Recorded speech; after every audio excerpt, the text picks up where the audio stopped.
Thank you, Mr. Chairman, and I would like to associate myself with the remarks made by Mr. Garamendi. I agree. I know, once in a while we do agree, and this is definitely one of those cases. And I'd like to thank you for being here, Vice Admiral. We appreciate it. You know, China now has the world's largest Coast Guard, So I'm here today with serious concerns about the growing maritime influence of the Communist Chinese Party. China has made no secret of this, and no secret of its desire to dominate the world's oceans. Today, China owns or operates ports at nearly 100 locations around the globe in over 50 different countries. Many of these ports are located near strategically important maritime bottlenecks.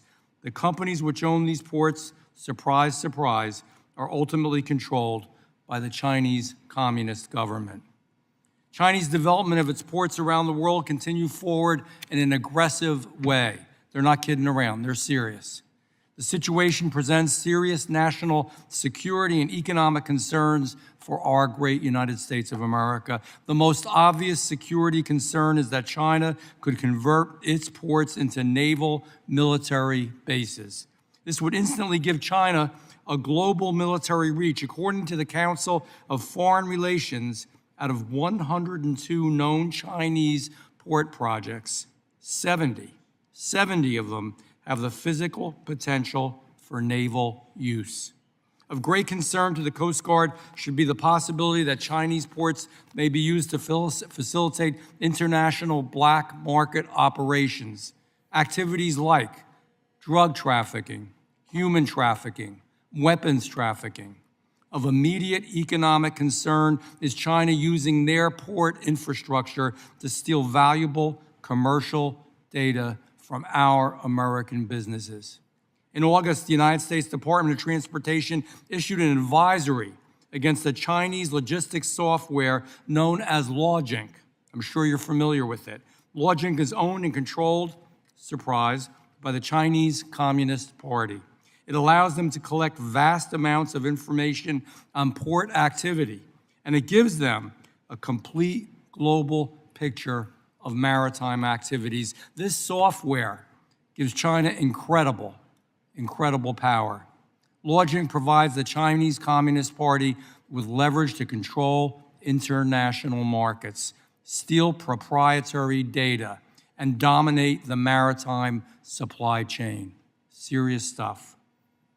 Multiple federal agencies have sounded the alarm on this threat. This affects our entire maritime supply chain. We cannot allow Logink to penetrate our domestic ports, and we cannot allow it to become an entrenched global standard. We must be sure that American commercial activities at home or abroad are not being compromised by the Logink platform. Vice Admiral, as the Deputy Commandant for Operations, you've overseen the International Port Security Program. I'm going to ask you a few questions, and my first question here as quick as I can.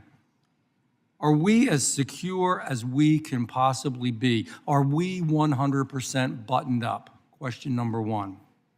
Second question, are we controlling illegal fishing, illegal drug trafficking, and illegal human trafficking? Are we 100% buttoned up? Under the International Port Security Program, our Chinese-owned ports, are they cooperating? And are they meeting the expected standards on activities like, I just mentioned, illegal fishing, drug trafficking, human trafficking, you name it? I'll ask that first. So going through your questions one by one, sir, if that works, are we as secure as we can be? The answer to that is no. There are certainly more things that we can and should be doing, especially since our ports and international ports are predominantly private sector run. So the Coast Guard plus CISA and other agencies have a role in that, and we work very hard domestically to try to stitch up those vulnerabilities. Likewise, on question number two, in terms of illicit activity, drug smuggling, IUUF, we make humble investments for big impact, but we can do more with more. So the answer to that question, are we buttoned up, is no as well. And then in terms of China and operating ports internationally, we do have an international port security program sanctioned by the International Maritime Organization where we visit and validate their procedures against security measures that are accepted around the world. That gives us great insight into how ports are operating in and around the world. Is there more that can and should be done? Given the vulnerabilities you articulated in terms of the Chinese reach, yes. Mr. Chairman, I know I've run out of time, so I'm going to ask that my other questions are entered into the record. And Vice Admiral, I would like to thank you. This is not a reflection upon you, but it's a reflection upon the state of affairs as they are right now, and we need to do better. I yield back.